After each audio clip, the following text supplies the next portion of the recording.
6장 16절부터 24절까지 교독하시겠습니다. 제가 먼저 읽고 그 다음에 같이 읽고 그렇게 하겠습니다. 요한복음 16장 16절부터 24절까지를 교독하십니다. 조금 있으면 너희가 나를 보지 못하겠고 또 조금 있으면 나를 보리라 하신대 제자 중에서 서로 말하되 우리에게 말씀하신 바 조금 있으면 나를 보지 못하겠고 또 조금 있으면 나를 보리라 하시며 또 내가 아버지께로 감이라 하신 것이 무슨 말씀이뇨 하고 또 말하되 조금 있으면이라 한 말씀이 무슨 말씀이뇨 무엇을 말씀하시는지 알지 못하노라 하거늘 예수께서 그 묻고자 함을 하시고 가라사대 내 말이 조금 있으면 나를 보지 못하겠고 또 조금 있으면 나를 보리라 하므로 서로 문의하느냐 내가 진실로 진실로 너희에게 이르노니 너희는 곡하고 애통하리니 세상이 기뻐하리라 너희는 근심하겠으나 너희 근심이 도리어 기쁨이 되리라 여자가 해산하게 되면 그때가 이르렀으므로 근심하나 아이를 낳으면 세상에 사람 난 기쁨을 인하여 그 고통을 다시 기억지 아니하느니라 지금은 너희가 근심하나 내가 다시 너희를 보리니 너희 마음이 기쁠 것이요 너희 기쁨을 빼앗을 자가 없느니라 내가 진실로 진실로 너희에게 이르노니 너희가 무엇이든지 아버지께 구하는 것을 내 이름으로 주시리라 같이 하십니다. 지금까지는 너희가 내 이름으로 아무것도 구하지 아니하였으나 구하라 그리하면 받으리니 너희 기쁨이 충만하리라. 아멘. 하나님은 자비하십니다. 우리가 세상에서는 여러 가지 용어들이 많은데 성경에 보면은 그 뜻이 가장 정확하게 알 수가 있습니다. 우리가 자비란 단어도 보통 세상에서는 들어 사용하기도 하죠. 그래서 이 책이나 여러 가지 사람들이 그런 자비에 대해서 이렇게 설명할 수 있지 않겠습니까? 그런데 성경에 나와 있는 자비가 가장 그 뜻이 정확하겠죠. 그러니까 자비란 뜻이 뭐냐니 하나님께서 죄인들에게 자비를 베푼다는 거예요. 다른 어떤 것도 아니라 살아계신 하나님께서 죄인들에게 자기에게 죄를 범한 자에게 하나님께 죄를 범하고 하나님에게 원수가 된 사람들에게 자비를 베푸십니다. 성경에 보면은 창세기 3장에 아담과 하와가 범죄하고 난 후에 하나님께서 각각에게 벌을 주실 때에 어떻게 하는가 하니 아담에게 그러면 그렇게 큰 죄를 범했으면 아담의 아예 살 수 없게 형벌을 내려야 마땅하지 않겠습니까? 그런데 아담에게 먹을 수 있도록 해주십니다. 단 얼굴에 땀이 흘려야 된다. 열심히 일해야 식물을 먹을 것이다.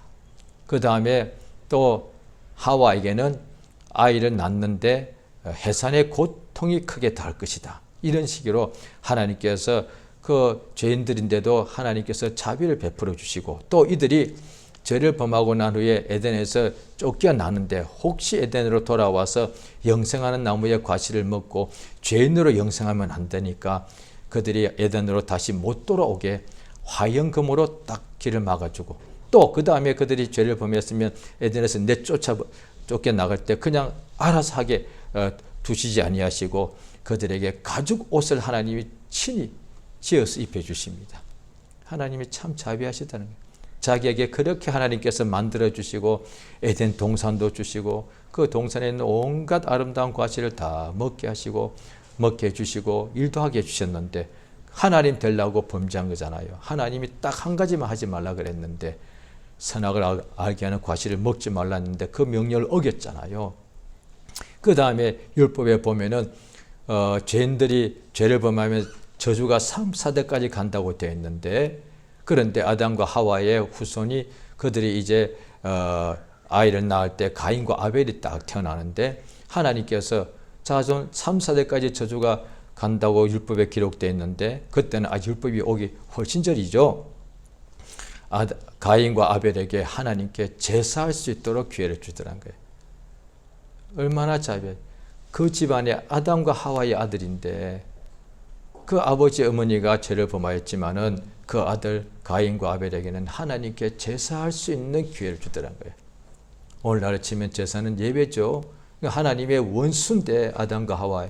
그런데 그 두 아들에게 하나님께 나와서 예배할 수 있도록 이렇게 성경에 그렇게 하나님께서 제사하라고 한 것은 그런 감동을 주신 거겠죠. 그러니까 그들이 하나님께서 하나님을 예배 드릴 수 있도록, 제사할 수 있도록, 하나님을 찾을 수 있도록 기회를 주시더란 거예요. 그 아버지 어머니는 하나님을 알고도 하나님께 범죄했는데도 가인과 아벨에게는 하나님을 만날 수 있도록 복을 주시더란 거예요. 얼마나 자비하시냐는 거예요. 그 후에도 보면은 사람들이 하나님의 이름을 불렀더라 이래 됐다고요. 오늘날의 세상에 아마 거의 어디에 제가 유엔인가 하는 영감이 있습니다. 전 세계 모든 자료가 그걸 모아놓은 것인데 거기에 제가 전에 보니까 지구상의 인구가 지금 76억 77억인 줄 아는데 그 중에 90% 이상이 다 종교가 있더라고요. 저는 그것을 보기 전에는 저는 워낙 무교가 많다고 생각하고 절반이나 그럴까 생각했는데 90% 이상의 사람들이 각각 자기의 종교가 있더란 거예요. 그것이 뭐냐니 다 자기의 믿는 신이 있단 말이에요. 그 신을 찾고 부르는 것이거든요. 왜 그런 거 하면은 당연히 아담과 하와의 후손이기도 하지만 세상의 사람들이 살아갈 때에 아무리 자기가 열심히 살고 건강하고 지식이 많고 재물이 많아도 자기 힘으로 안 되는 일을 반드시 만나지 않습니까? 인간의 힘으로 절대로 안 되는 것을 만나지 않습니까? 요즘도 또 온 세상에 엄청난 연병이 와서 지금 벌써 그 연병으로 죽은 사람만 해도 엄청난 숫자입니다.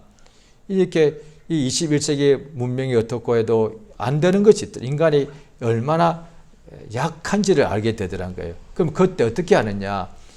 절대자를 반드시 찾게 되더란 거예요. 절대자는 신이니까 사람들이 반드시 살다 보면은 산성기에 신을 찾게 되는 일이 오더란 거예요. 아무리 이전에도 보면은 황제라도 신을 찾더란 거예요. 황제도 왕도 신 앞에 가서 제사하는 것. 우리나라도 옛날부터 보면은 동양도 중국도 보면 항상 그 자기들의 신 앞에 가서 제사를 하지 않습니까? 그렇단 말이에요. 왜? 그 신이 자기의 이 왕자의 왕의 권리를 왕권을 잘 좀 보호해주고 자기 나라 백성을 편안하게 해주고 외국의 침입을 받지 않게 해달라고 왕도 어떤 신 앞에 나가서 엎드리더란 거예요. 그러니까 인간이 자기가 절대자가 아니기 때문에 인간의 가장 어려운 상황이 오게 되면 죽음 같은 일이 오게 되면 반드시 신을 부르더란 거예요. 그렇지. 그러니까 하나의 그냥 하는 소리입니다만은 그러니까 한국에 불교인이 많죠. 다른 나라는 서양 같은 게 없겠습니다만은 저도 옛날에 믿기 전에는 저는 무교였지만 저희 어머니는 불교인이었습니다. 불교도도 아마 불교가 사실 자기 수양하는 거거든요. 자기를 찾아가는 거라고. 자아를 발견하는 거. 그러니까 앉아서 눈을 감고 명상하는 거죠. 요가나 명상이나 불교나 다음에 참선하는 것들은 거의 다가 자기 수양이라고. 자아를 발견하는 것이라고요. 그런데 그 불교인도 살다가 보면은 힘들고 어려운 일 당해 만약에 죽게 된다 합시다. 우스갯 말이 있잖아요. 죽을 때 되면 죽을 일이 발생하면 불교인도 하나님 찾는다고. 아마 맞을 거예요, 이게. 왜냐하니 제가 예수 믿기 전에 불교에 제가 조금 이렇게 공부도 하고 그랬습니다만은 제가 그 당시에 읽고 배운 불경 내에는 석가모니가 내 이름으로 기도하면 내가 응답하겠다. 저는 들어본 적이 없습니다. 그러니까 자기의 속을 깊이 발견하는 것이죠. 그리고 오늘날에 보면은 자기 내면의 소리를 듣기 바랍니다. 이런 것이 명상이 하는 목적이단 말이죠. 그런데 기독교는 명상하고 자기 발견하는 것이 아니라 잘 들어보시기 바랍니다. 하나님 발견하는 것이 기독교예요. 기독교는 자기를 찾는 것이 아니라 예수를 찾는 것이 기독교예요. 그래서 예수님 이 땅에 아버지께서 예수를 보내시는데 하나님이 자비하셔서 하나님께 자기의 원수, 인간끼리도 원수되면 용서하기가 힘든데 감히 인간이 하나님께 원수가 됐단 말이에요. 그런데도 하나님께서 얼마나 자비하신지 그 인간들에게 하나님께서 그 멸망시키는 것은 하나님의 본심이 아니라고 성경에 나와 있는데 그 인간들을 살려주기를 원하신다는 거예요. 그럼 어떻게 사느냐? 하나님의 이름을 부르면 된다 이 말이에요. 그래서 성경에 맨 먼저가 창세기고 맨 뒤가 요한계시록인데 처음부터 끝까지 시대는 다르고 상황은 다르고 문화와 문명과 성격도 다 다른데 하나같이 하나님을 부르더란 거예요. 하나님을 찾으니까 하나님께서 그 사람에게 응답을 통해서 나타나요. 하나님의 모습이 보일 수도 있겠지만은 그런 경우는 극히 드물고 하나님의 모습은 안 보이는데 하나님을 부르니까 모습이 안 보이니까 답답할 수가 있죠. 그런데 눈에도 안 보이는 하나님을 이름을 불렀더니 그가 응답해 주더란 거예요. 그래서 하나님이 과연 계시다 이것을 알게 되는 거예요.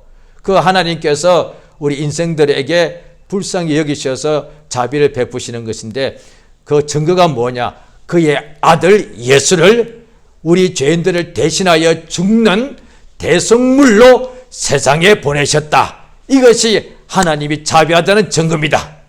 예수님이 하나님의 아들로 이 땅에 오셨거든요. 그런데 오실 때 세상을 관광하러 오신 것이 아니라 우리 죄인들을 대신하여 죽으시러 왔고 죄인들의 우리 인간들의 가난을 대신하여 그가 가난을 겪기 위하여 오셨고 인간들의 모든 육체의 고통과 질병을 대신하여 그가 채찍 맞으러 세상에 오셨기 때문에 예수를 보면은 예수를 사람들 다 보았죠. 예수를 보면 하나님이 살아계신 것이 확실한 증거고 예수를 보면 그 하나님이 자비하시는 증거가 있다. 예수를 보라. 하나님이 은혜가 넘치시다. 그 증거를 대라. 예수 그리스도. 그래서 예수를 보면 하나님이 자비하신 것이 증거고 또 예수가 하나님의 사랑이라는 증거고 예수님이 하나님이 선하다는 증거고 예수님이 하나님이 참되시다는 증거단 말이야. 그래서 예수를 알면 예수께서 나를 알면 아버지를 안다 말씀하신 거예요. 왜? 아버지가 예수를 보내시고 예수는 아버지 하나님의 아들이시니까. 그러니까 예수를 보면 하나님을 본 것이고 예수를 알면 하나님을 안다는 말이에요. 그러니까 우리는 보고 예수를 하나님 보았으면 얼마나 좋겠습니까? 그런데 예수님 공생의 당시에 사람들이 예수를 다 보았지만은 다 안 거는 아니다 말이에요. 그래서 예수를 보는 것도 참 잘하는 것인데 더 좋은 것은 특히 요한복음에 그런 용어가 많이 나와 있지 않습니까? 예수를 아는 사람이 복된 사람이라는 거예요. 그래서 예수께서 진리를 들으면 자유한다가 아니라 요한복음 8장에 진리를 알면 그 진리가 네가 진리를 알게 되면 그 네가 알고 있는 그 진리가 너희를 자유케 한다는 거예요. 오늘날 우리가 진리를 그냥 교회 다닐 때 그냥 귀로는 들을 수가 있죠. 교회에서 많이 듣고 또 학습하니까 나도 진리 압니다.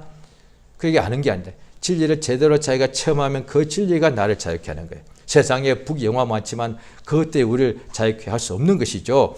예수님께서 오늘 본문에 조금 있으면 너희가 나를 못 보고 조금 있으면 본다 이렇게 말씀하시니까 제자들이 도대체 무슨 뜻이고 그 다음에 나가 아버지께로 간다 하시니까 이게 무슨 말씀입니까? 이럴 때 예수께서 이제 알려주시는 거예요. 조금 있으면 못 본다는 것은 예수님이 십자가에 죽으신다는 것을 말하고 그 다음에 조금 있으면 버린다는 것은 예수님께서 부활하신다는 것을 말하잖아요. 죽은 지 사흘 만에 예수가 부활하셔서 부활하신 모습을 보여주더란 거예요. 그 다음에 조금 있으면 예수를 부활의 모습을 보게 되죠. 그 다음에 아버지께로 가시더란 거예요. 그때 예수께서 이제 아버지께로 이제 십자가에 죽으시고 부활하시고 아버지께 갈 때가 가까웠을 때에 요한복음 14장부터 16장까지 마지막 설교와 같은 것을 하시는데 거기 보면은 14, 15, 16장 요한복음에 보혜사 성령 진리의 성령에 대해서 말씀하십니다. 세 군데 네 군데 근데 또한 동시에 세 군데 예수께서 오늘 본문처럼 기도하라고 말씀하시는데 요한복음 14장을 보십니다. 요한복음 14장 13절 되겠습니다. 요한복음 14장 13절 14절입니다. 같이 읽겠습니다. 시작. 너희가 내 이름으로 무엇을 구하든지 내가 시행하리니 이는 아버지로 하여금 아들을 인하여 영광을 얻으시게 하려 함이라. 내 이름으로 무엇이든지 내게 구하면 내가 시행하리라. 예수께서 아직은 여기서는 지금이라고 하지 않았는데 이제 말씀하시는 거예요. 이제 마지막 마치 가르침을 주시는데 내 이름으로 무엇이든지 기도하라. 내 이름으로 기도하라. 그럼 예수님이 이제 하늘로 가신다는 거잖아요. 그러니까 하늘에 가시니까 이 땅에 예수가 안 보인단 말이에요. 그런데 대신 예수 이름으로 기도하면 하늘에서 예수께서 즉시로 일하시겠다. 무엇이든지 그가 일하시겠다는 것이거든요. 자, 15장을 보십니다. 요한복음 15장 7절입니다. 요한복음 15장 7절 한 절 읽겠습니다. 시작. 너희가 내 안에 거하고 내 말이 너희 안에 거하면 무엇이든지 원하는 대로 구하라. 그리하면 이룰 것이다. 같은 건데도 예수의 말씀이 그 안에 거하고 예수의 말씀이 우리 속에 있으면 무엇이든지 원하는 대로 구하면 이루게 된다는 것이죠. 자, 요한복음 16장. 자, 오늘 본문이 되겠습니다. 자, 24절을 먼저 읽겠습니다. 시작. 지금까지는 너희가 내 이름으로 아무것도 구하지 아니하였으나 구하라. 그리하면 받으리. 너희 기쁨이 충만하리. 지금까지 구할 필요가 없죠. 예수님과 같이 있는데 구할 필요가 없지 않습니까? 그러니까 예수 앞에 같이 있지 않던 많은 병자들은 그날 예수 앞에 나와서 예수께 예수야 부르니까 예수께 구하지 않습니까? 예수께서 데리고 오라 하셔서 뭘 구하느냐, 뭘 원하느냐 이렇게 물어보시니까 눈뜨기 원합니다. 이렇게 하면은 너의 원하는 대로, 너의 구하는 대로 될지어다 하니까 소경이 눈을 뜨게 되더란 거죠. 그러니까 문둥병자도 그렇게 나음받고 안전병이 그렇게 일어나고 중풍병자 그렇게 낫고 항상 예수 앞에 나와서 무엇을 구하든지 다 응답받더란 거예요. 그것이 복음서에 기록된, 복음서 기록이 뭐냐? 예수 앞에 나온 사람들이 그가 신분 다 달라. 그 다음에 환경도 다 달라. 이름도 다 달라. 성격도 다 달라. 그런데 하나같이 예수께 구하면 다 무엇을 구하든지 예수가 즉시로 시행하시더란 거예요. 그게 복음서에 나와 있는 거잖아요. 그들이 눈뜨기 원했는데 예수님이 일주일 후에 응답하신 것이 아니라 그 자리에서 바로 고쳐주시고 문둥병자 예수 앞에 나와서 깨끗하게 고침받기를 원하는 예수님이 그 자리에서 바로 깨끗하게 고쳐주시더란 거예요. 예수님께 그들이 예수 앞에 나와서 예수 이름을 부르면서 예수께 무엇을 구하든지 예수님이 다 응답해 주시더란 거예요. 그걸 보고서 기록되어 있단 말이에요. 그런데 12사도 중에서 이제 가룟 유다는 실패했으니까 그런데 사도들을 이제 예수 앞에 같이 있을 때는 구할 필요가 없었죠. 예수님이 다 알아서 했는데 예수와 24시간 3년 반 동안에 매일 같이 있으니까 구할 게 없잖아요. 예수와 같이 있는데 뭘 구해요? 항상 평안하고 건강하고 예수께서 모든 필요한 걸 다 주셨으니까. 그런데 예수님이 계실 때에 사도들도 구한 것이 한두 가지는 나옵니다. 마태복음 14장에 보면은 그들이 풍랑 속에서 가다가 이렇게 죽게 되는 상황이 오죠. 그러니까 한번 보시죠. 마태복음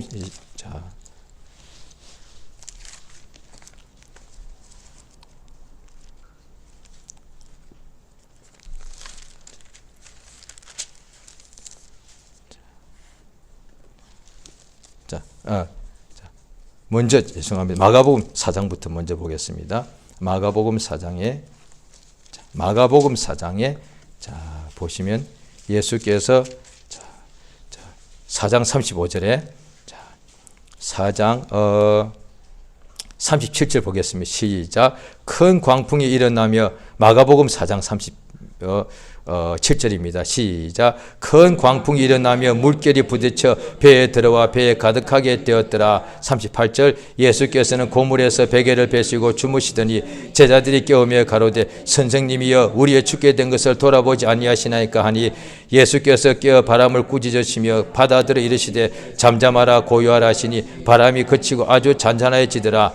그렇습니다. 여기에 보면은 바람과 풍랑이 쳐서 그들이 물에 잠겨서 그들이 익사하게 생겼을 때에 비로소 주무시는 예수를 깨워서 우리가 죽게 된 것을 돌아보지 않습니까? 라고 예수께 구했으니까 예수님이 일어나서 적시로 응답하셔서 잠잠하라 하니까 그냥 그 자리에서 살아나더란 거예요. 자, 그 다음에 또 마태복음 14장을 보십니다.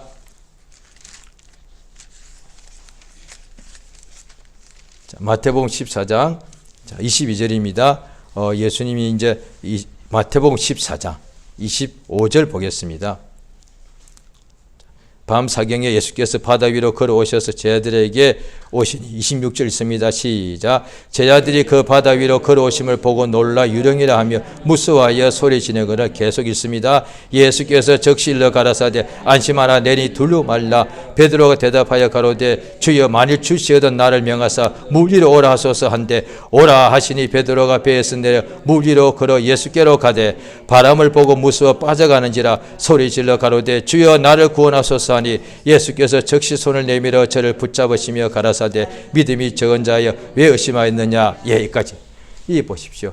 이때 12사도가 예수님 공생애 동안에 이들도 구한 부분이 사실 여기 있습니다. 그러니까 다 풍랑 속에서 배가 그냥 완전히 가라앉아 죽게 되었을 때 비로소 예수를 깨워서 우리를 살려달라고 하니까 예수님이 일어나서 적시로 시행하셔서 바람과 바다를 잠잠케 하여 그들을 살려주시고 또 예수님 어느 날 밤 사경에 물 위로 걸어오시는데 저희들이 다 유령이라고 놀랄 때에 주께서 안심하라 내니 두려워 말라 하실 때 그때 베드로가 만일 주님이시거들라 나를 명령하사 물 위로 오라 하소서 이렇게 구했잖아요. 그리고 예수께서 적시로 응답을 적시로 하십니다. 오라!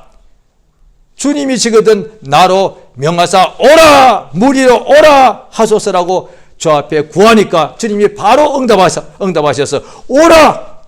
그러니까 베드로가 물 위로 걸어가더란 거예요. 잘 또 응답받고 그대로 가다가 바람을 보고 무서워서 바다의 물속에 빠져 들어갈 때 또 주여 나를 구원하소서! 예수가 적시로 그를 응답하사 건져주시더란 거예요. 그것을 체험한 게 성경에 다 기록되어 있습니다.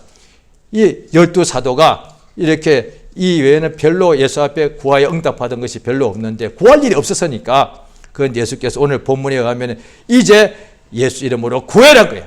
예수가 하늘로 가시니까. 그래서 구해란 것입니다. 자, 또 요한복음 16장 보십니다. 오늘 본문의 16장 23절입니다. 23절 읽겠습니다. 시작. 그날에는 너희가 아무것도 내게 묻지 아니하리라. 내가 진실로 진실로 너희에게 이르노니 너희가 내 무엇이든지 아버지께 구하는 것을 내 이름으로 주시리라. 그 다음에 또 26절도요. 26절 시작. 그날에 너희가 내 이름으로 구할 것이요 내가 너희를 위하여 아버지께 구하겠다는 말이 아니다. 자, 보십시오. 예수께서 이제 하늘로 올라가시기 마지막에 내가 가면 성령 받아서 너에게 보내줄 텐데 성령은 진리의 성령이라 너희 속에 계시고 너에게 모든 진리를 깨닫게 할 것이다 말씀하시고 또한 동시에 내 이름으로 기도하라고 계속 말씀하십니다. 성령을 말씀하시면서 왜 하늘로 가시니까 성령을 보내주겠다고 말씀하시고 또 하늘로 가시니까 적어도 11 사도보고는 내 이름으로 지금까지는 기도하지 않았으나 이제부터는 내 이름으로 무엇이든지 기도하라. 예수는 하늘 이 땅에 함께 계셨는데 12명은 매일 예수를 매일 받지 않습니까? 그런데 이제 떠나버리시는 거예요. 대신에 그러면 12제자는 고아와 같이 있는 것인가? 아니다 이 말이에요. 사도들에게는 고아와 같이 있는 것이 아니라 예수 이름을 주어서 이 자리에서 예수 이름으로 구하면 장소는 상관없죠. 왜? 바닷속에서도 구했고 물에 들어가면서도 구했으니까. 또 수많은 사람 예수 앞에 나올 때 빈들에서도 나왔고 그 다음에 무덤가에서도 예수께 구했고 집에서도 예수 구할 때마다 다 응답하셨으니까 어디서든지 언제든지 또 예수 앞에 복음서에 보면 언제라도 예수 앞에 나왔습니다. 주무실 때 빼고는 밤에도 구하고 낮에도 구하고 항상 구했습니다. 이제 예수 이름을 가지고 밤낮으로 어느 때든지 어디에서든지 간에 무엇이든지 예수께 구해란 거예요. 그러면 내가 시행하겠다는 거예요. 12사도니까 유다는 빼고요. 이 보십시오. 우리가 가족이 있지 않습니까? 특별히 자녀라면 이제 부모님이 계신데 어떻게 자녀가 먼 타국으로 갈 수가 있지 않겠습니다? 유학을 간다든지 아예 이민을 간다든지. 그런데 부모를 못 뵌 지 요즘은 금방 만날 수 있지만 옛날만 해도 부모를 한번 타국에 가면 부모를 몇 년 동안 만날 수가 없습니다. 10년 이상을 부모를 뵐 수 없는 상황도 오죠. 그런데 그냥 힘들고 괴로울 때 이제 보통 믿지 않는 경우는 주로 그럴 겁니다. 아빠도 생각하지 엄마 생각 많이 할 거라고요. 타국에 가서 지금 내가 고생을 굉장히 많이 하는 거예요. 그런데 엄마한테 연락도 못 하고 연락해도 또 안 되죠. 엄마가 마음 아파할 거니까. 그런데 힘들 때마다 자기 힘으로 너무 괴롭고 힘드니까 엄마 하면은 그 엄마 얼굴이 바로 눈앞에 보여. 왜? 평생같이 살아왔으니까. 그러면 마치 엄마한테 이야기하듯이 엄마 보고 싶어요. 바로 엄마가 이 앞에서 마치 이야기하듯이 보이잖아요. 사도는 그랬을 것 같아요. 우리가 어릴 때는 기억력이 좀 잘 없습니다. 크고 나면 때는 기억이 잘 되고 있죠. 보십시오. 우리가 이 사도들은 3년 반 동안에 예수를 매일 봤다고요. 특히 오늘 요한복음을 쓴 사도 요한 같은 경우는 예수를 가장 가까이에서 예수님이 무슨 말씀 하실 때마다 아마 예수님 눈을 뚫어지라 아마 쳐다봤을 거예요. 이렇게 그것도 매일 밤낮으로 3년 반 동안 그냥 지금 우리 예배하면 예배 때 말고 또 예배 끝나면 집으로 가는데 이 사도들은 예수님과 항상 집이 없으니까 예수님과 아예 같이 있었으니까 밥 먹을 때 예수님 항상 쳐다봤을 것이고 길 갈 때 예수님 항상 쳐다봤을 것이고 밤낮으로 예수님을 봤단 말이에요. 또 예수님이 역사하시는 그 설교와 그 병고침에서 날마다 봤을 거예요. 그러니까 이들이 이제 예수님 하늘로 가셨지만은 예수님 하고 기도하는 순간에 바로 예수 얼굴이 앞에 그냥 확실히 아마 자기 얼굴보다 예수 얼굴을 더 많이 봤어요. 왜? 그 당시에 거울도 없었으니까 자기 얼굴을 남자들이 일주일에 한 달에 한 번쯤 봤을까요? 그런데 예수 얼굴은 하루 종일 일주일 내내 봤단 말이에요. 그럴 때 아마 예수님 하고 예수 하늘로 가시고 난 후에 땅에서 이 사도들이 예수님 기도하는 순간에 그 앞에 예수 얼굴이 환히 보였을 거단 말이에요.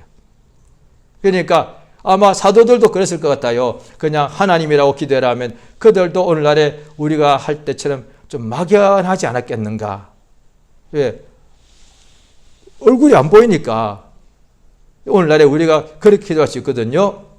그런데 사도들은 예수님 하면 예수님 얼굴이 바로 앞에 확실히 보인단 말이에요.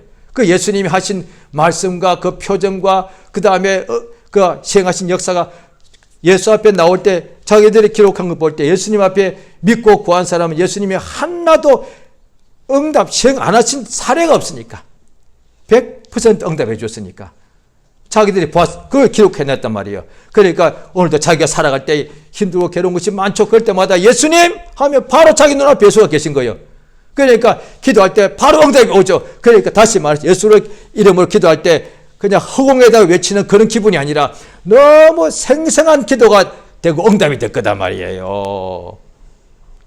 오늘 우리는 그럼 어떻게 하면 좋으냐? 우리는 예수를 본 적이 없으니까 막연하게 기도할 수가 있죠. 그러면 이렇게 기도할 때는 사도와 같이 응답받기가 굉장히 어렵지 않겠습니까? 우리도 가능할 수 있습니다. 성령의 감동 따라서 자 오늘 요한복음이니까 요한복음만 말합시다. 그러니까 하자면 요한이 자기가 직접 들은 이야기를 그대로 적어놓은 거잖아요. 그래서 요한복음을 우리가 성경 전체 중에서 다 볼 시간이 없다면 사복음서 그 중에서 복음서 하나라도 혹시 요한복음이라도 간절히 읽게 되면은 요한이 예수를 본 것과 같은 감동을 받을 수 있지 않겠습니까? 그래서 실제로 우리가 기도할 때 우리 하루 생활 이제 바쁘지만 그래도 제가 볼 때 한 10분 정도는 성경을 읽지 않을까 싶어요. 10분은 가능하지 않겠습니까? 아무리 바빠도. 그러니까 10분이면 성경 한 장, 1장, 2장 할 때 한 장 정도는 볼 수 있거든요. 그걸 간절한 마음으로 읽는 거예요.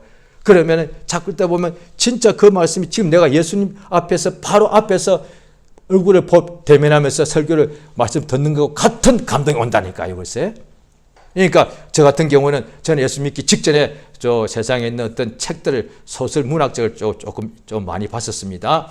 그런데 그때 어떤 일이 있었느냐 하니 그때 제가 마음이 허하고 이래가지고 또 그 당시에는 게임 요즘같이 게임이나 TV나 이런 것도 많지 않을 때니까 그때 제가 막 세상 아직 몰라서 그런지 책을 제가 간절한 마음으로 읽었던 기억이 납니다. 그래서 그 책이 마치 제가 스펀지가 물을 빨아듯이 쫙쫙 빨아가지고 이 속에서 제가 어떤 책을 읽다 보면 내일 학교 가야 되는데 지금 빨리 자야 되는데 있다가도 너무 좋으면 그냥 밤을 새워버리는 거예요. 그러면 아침에 학교 가야 되는데 잠도 못 자고 가지만은 딱 끝나고 나는데 지금도 제가 기억에 상상합니다. 어떤 책은 제가 막 빨아들여서 읽고 나면 끝나고 나면 내가 그 소설의 주인공이 되어 있더라고요. 이게 흔히 말하는 세상사 말하는 감동이잖아요. 얼마나 그걸 잘 받아들였으면 그 소설은 허구인데도 그 소설에 있는 주인공이 내가 되는 거예요. 그런 경우 많지 않습니까? 제가 그런데 예수의 말씀 읽으면서 내가 소설 읽을 때 내가 주인공 되듯이 그렇게 빨아들이는 마음에 반만 성경을 그렇게 사모하더라도 이 성경 말씀이 내 속에서 살아 역사하지 않겠냐 이 말이야. 그래서 제가 예수 믿다가 가끔씩 그런 생각나서 회개한 적이 여러 번 있습니다.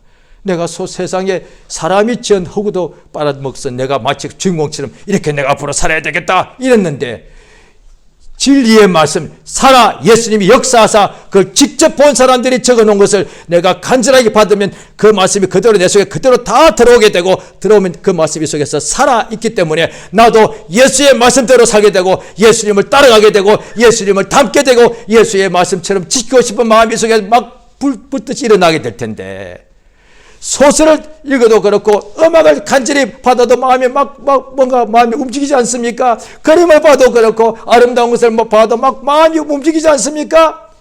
그런데 하나님의 말씀은 살아있는 생명인데 그대로 간절히 받아들임이 속에서 살아 역사한다는 거예요. 이것을 영감이라 말한다는 말이에요. 그러니 성경 매일 읽으면 얼마나 좋겠습니까? 그것도 복음서 하나라도 읽을 때 한 장이라도 꼭 읽을 때 많이 읽는 것도 중요하지만 한 장이라도 간절한 마음으로 읽자는 뜻에서 하루에 10분이라도 읽을 때 주여 이 말씀이 그대로 예수가 요한이 바로 그 현장에서 직접 들은 것을 적어 놓았으니까 나도 이것을 요한이 직접 들은 것과 같은 감동으로 받을 수 있도록 나를 성령으로 역사해 달라고 하고 읽으면 얼마나 되겠습니까? 그가 들은 것이 이제부터 내 이름으로 무엇이든지 기도하면 내가 시행한다. 그러면 너희 마음에 기쁨이 충만할 것이다. 이것이 예수 믿는 사람의 기쁨이다 말이에요. 그러니까 환경은 다르고 상황도 다 다르죠. 옥에 갇힐 수도 있고 그 다음에 심지어 조금 이야기가 지지분합니다만 요즘 실제로 우리 생활 속에 있는 거니까 화장실에 앉아있다 합시다. 어떤 사람은 그때 막 고통스럽단 말이에요. 그런데 구약이라면 하나의 이름을 함부로 아마 못 불렀을 거예요. 왜? 잘못하면 막는 데에 부르는 거니까. 그런데 오늘은 은혜 시대라 한번 잘 들어보시기 바랍니다. 이게 은혜예요. 화장실에 앉아서 내가 고통당하고 있으면 예수님 부르면 그가 응답하신다 이 말이야. 그러니까 저는 한번 믿고 난 뒤에 시험 들어서 2년 동안 교회를 완전히 안 다녔거든요. 그런데 이제 그날 수요일이었는데 내가 오늘 주일날에 교회 다시 예배로 가야 되겠다 마음 먹었고 이제 아직 수요일인데 2년 만에 텅 빈 집에 혼자서 무릎 꿇고 기도를 딱 하니까 바로 응답이 오더란 거예요. 아니 그래서 은혜단 말이에요. 아무 자격이 없단 말이에요. 하나님 옆에서 완전히 시험 들고 그 다음에 교회를 안 다니고 기도도 안 하고 엉망진창이단 말이에요. 그런데도 예수여라고 부르면 바로 응답한단 말이에요. 이게 은혜단 말이에요. 자격이 기도하는 그 사람을 딱 보고서 너와 예수 이름으로 부르는데 네가 무슨 예수 이름이라고 기도해서 나의 응답 받겠다고 지금 예수 이름으로 기도하느냐? 네가 무슨 자격이 있느냐? 자격이 없단 말이에요. 그런데 자격 없는 사람이 부르는 이름이 예수여. 죄인 중에 괴수가 부를 수 있는 이름이 예수여. 우리가 만약에 어떤 부모가 있고 친구가 있고 어떤 존경하는 선생님이나 어떤 회사의 사장이 있다 칩시다. 내가 그들에게 엉망으로 살았는데 갑자기 아버지, 어머니, 사장님 도와달라고 도와주겠습니까? 이 양반아 당신 나한테 얼마나 나쁜 짓 하고 내 마음을 고통을 줬는데 그 다음에 와서 얼굴에 뻔뻔스럽게 내 이름을 부르면 내가 도와줄 줄 아는가? 세상에 그런 일이 지금도 듣도 보도 못했습니다. 그런데 예수 앞에 나가면 남들이 볼 때 참 뻔뻔하다. 예, 그렇게 보일 겁니다. 그래서 은혜다 말이야. 예수여, 나 도와주시옵소서. 그러면 된다 이 말이야. 내가 지금 죄에 쩔어 살더라도, 내가 우상숭배에 할지라도, 내가 술, 담배에 쩔어 살지라도, 내가 그렇게 불평불만으로 아무리 살았을지라도 예수여 나를 용서하시고 나를 도와주시고 나를 고쳐주시옵소서 하면 바로 응답하신다는 거예요. 그것이 오늘 말씀이다 말이에요. 이게 복음 아닙니까? 이게 복음이란 거예요. 예수 이름을 우리에게 주신 까닭이 뭐냐? 그 예수 이름을 꼭 무슨 모셔놓고 사는 것이 아니라 그 이름 가지고 예수를 부르란 거예요. 예수를 찾으란 거예요. 예수께 구하란 거예요. 힘들고 괴로울 때, 속상할 때, 어려울 때, 병들 때, 그 다음에 필요할 때, 그 다음에 슬플 때, 낙심할 때, 죽게 됐을 때 예수야 불러라 이 말이야. 그러면 그가 바로 응답하시겠다는 거예요. 그러면 기쁨이 충만할 것이다. 내가 지금 낭망하고 좌절하고 실패하고 완전히 망해야 되는데 왜? 내가 알지. 내가 제대로 신앙생활 안 했으니까. 그래도 예수야! 나 그래도 내가 아무 자격 없고 내가 너무 잘못했지라도 그래도 나 살고 싶어. 그래도 나 용서받고 싶고 나 건강 나 얻고 싶단 말이야. 그러면 내가 몇 년 동안 앞으로 정성을 들일 필요가 없다. 적시로 예수야! 이 병 고쳐 주옵시고 예수야! 나를 이 세상에서 어둠에서 나를 건져달라고 기도하면 바로 응답 주십니다. 할렐루야. 이 시간 기도하십니다. 예수께서 오늘 하신 말씀이 이제 하늘로 가시기 직전에 내 이름으로 무엇이든지 기도하면 내가 시행한다. 그래야 응답을 받아서 응답을 받음으로 내 속에 기쁨이 충만할 것이다. 이 시간 예수의 오늘 두 분 부르겠습니다. 예수의 두 분 부르고 간절히 주 앞에 참으로 합심해서 기도하십니다. 예수여! 예수여! 참으로 도우시 인도하시기 원합니다. 하나님의 성령으로 우리를 감동하시고 도와주시옵소서. 예수여 우리를 참으로 불쌍히 여시며 도와주시기를 원합니다.